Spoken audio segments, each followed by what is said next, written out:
Well into the second quarter, you guys are giving up about 60% shooting, and then about a 5-minute stretch. Yeah. Defensively, you kind Well, of that's what changed the game. That's what changed the game right there.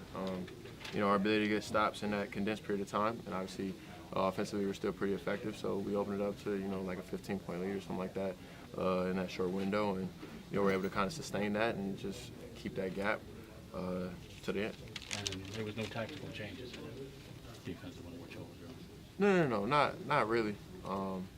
We just wanted to make a point of obviously being aggressive, trying to stay with their stars. Obviously Wall and Bill are phenomenal players, and hopefully if you can contain them, then you set yourself up to beat the team.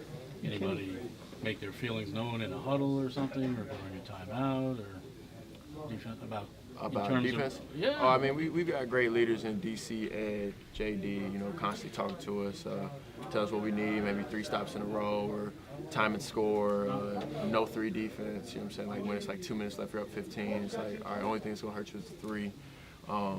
Obviously, D'Lo was doing his thing. So just all around team effort, everybody doing what they're supposed to do.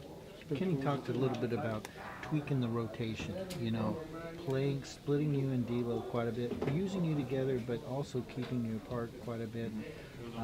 Do you think that's because he needs to have you guys as kind of the lead scorers for each unit, that he's looking to you under these circumstances? Oh, I mean, Kenny obviously is always going to do what's in the best interest of the team to try to get wins. We all respect him and love him for that.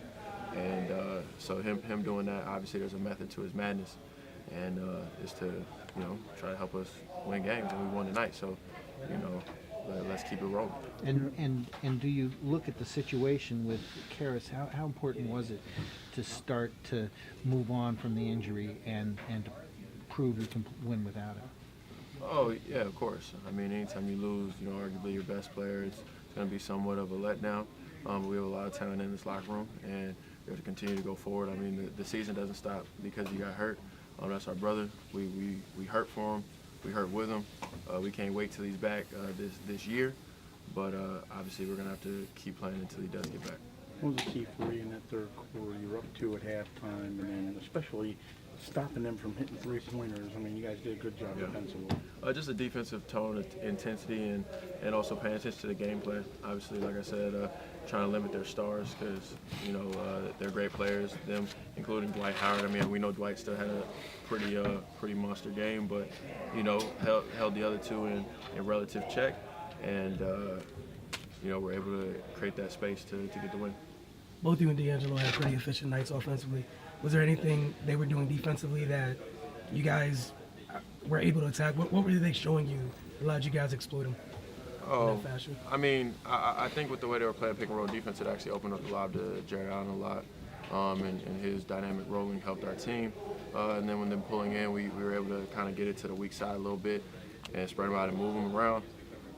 For me personally, I mean, I just hit shots, like a couple tough ones, like 3s and stuff. So, I mean, if those go in all the time, then I'm going to be a really efficient player. If they don't, I'm assuming the fan base is going to be pretty mad at me, but step back 3 probably coming, so.